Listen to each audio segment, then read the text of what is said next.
I know that you recently conducted a great study, but I read another one that just came out over a week ago from a think tank that interviewed more than 1,000 creators in the United States, and they found that monetization was actually fourth on their list of Mhm. priorities when they're creating content. Mhm. So a lot of people think that everyone's just in it for the money, but I think that's something that brands listening really need to understand, that it's not just about the money. It's about a lot of different factors that creators are thinking about to decide whether or not they want to collaborate with a brand. Yeah, I mean, don't, yeah, just to be clear, like compensation is very important. It's definitely up there as one of the most important things to creators.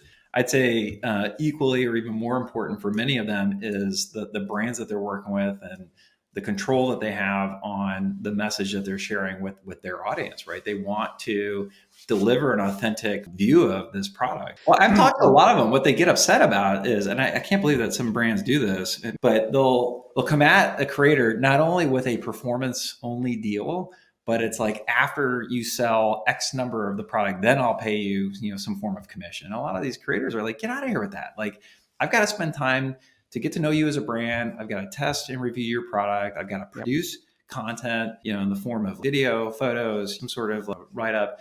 I've got to really invest some time in this. And that's a lot of risk on their part. For that amount of effort, that's a lot of risk, honestly, for them to take, right? They're not in full control of the landing page experience and the customer experience with it. So that's not exactly fair, I think, to ask.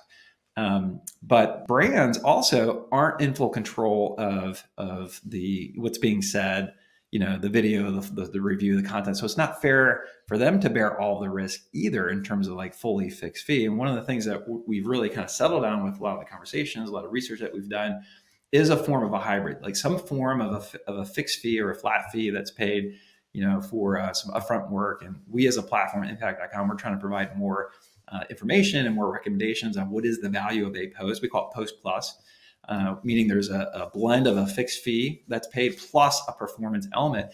One of the key advantages here is that you've got a lot of this content is evergreen, especially on a platform like YouTube. It's very searchable. You've got content that sits out there for years, like literally 5 years, still generating residual income for the creator, residual sales for the brand.